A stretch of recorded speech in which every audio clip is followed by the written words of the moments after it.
They walked down the eastern road hand in hand as though forgotten lovers leaving town.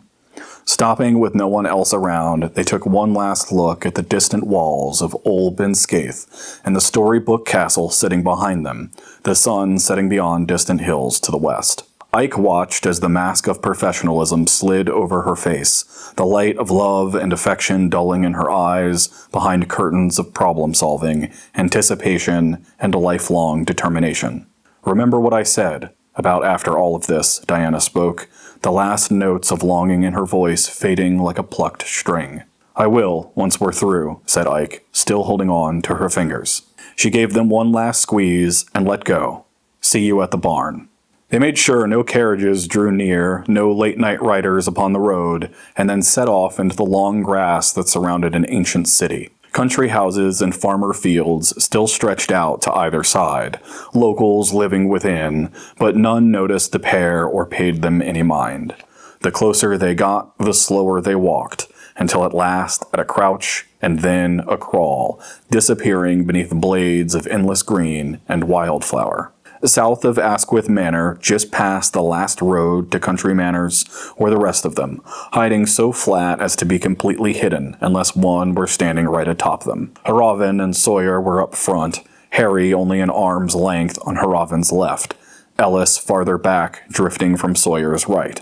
Diana and Ike crawled up from the left to join them, forming two loose rows of three. Far forward and to the left ran House Asquith's driveway, dozens of lantern-lit carriages working down it at a snail's pace, decked in splendor, the orange sky quickly fading behind them. Most of the guards were over that way, lining the path, making a show of how safe and secure everyone was. Harry craned his neck, lifting it above the blades of grass to get a look at the fancy people and their fancy things, only for Haravan to grab his shoulder and shove him quickly back down. "Sorry," Harry whispered. "Only wanted to look." Haravan shook his head, and then they went, taking off across the fields at a crouching run, Haravan leading them in a curving path along the folds of the ground to a pocket of bushes no more than 4 feet across. They clustered in among them, Ellis bringing up the rear. Harry was all grins, having the time of his life, Sawyer breathing heavy with adrenaline, knowing full well what lay ahead. On Diana's face he saw only purpose and calculation, of someone who knew what needed to be done and how only had to do it. Haravan crawled from then after, his arms and legs never rising more than the height of one shoulder from the ground, everything placed flat against the dirt and weeds. The others followed after him, taking the line exactly as he blazed it, trusting that he knew the best path through the shallow terrain to keep them hidden. Down in the cleft of dirt and field, Ike could feel the safety of it. Even if it were mere inches taller than the surrounding terrain, it was enough. They got to within 300 feet of the manor before Haravan abruptly stopped, laying so flat and spread out against the ground that even his ear and cheek were pressed down into the dirt. The others did the same, daring not to breathe as they heard footfalls and the rattling of loose metal. A guard passed within 15 feet of them, eyes too focused on the eastern horizon to see what was right at his feet. The guard stopped, took a long breath, the others daring not even to blink lest the guard hear the sound. The guard removed a canteen from his belt, took a sip, and then another, swishing the second around in his mouth before spitting it back out. Then he started on again, one lap among hundreds he would do that night without ever seeing a thing. Haravan waited several minutes before pressing them on, crawling forward inch by inch, every movement slow and dragging like a snake's winter crawl. After what felt like an eternity, they got to within 100 feet of the manor, the crates from the day before all taken away, leaving nothing but short grass and beaten dirt between them and the manor walls. Haravan got right up to the edge of the longer grasses and stopped, the others moving up just behind him, struggling to see what lay ahead. No guard stood by the cellar door, but 2 kitchen hands lingered next to it, passing a pipe between them. Ike smelt the barest hint of tobacco on the breeze, the cooks enjoying the last vestiges of daylight before the long night that lay ahead. Ike could sympathize. The 2 kitchen hands heard it before they saw it, standing suddenly straighter as a guard rounded the corner from the manor's backside. He walked past the kitchen hands without acknowledgement, instead looking left to the fields, seemingly right at Haravan and the others.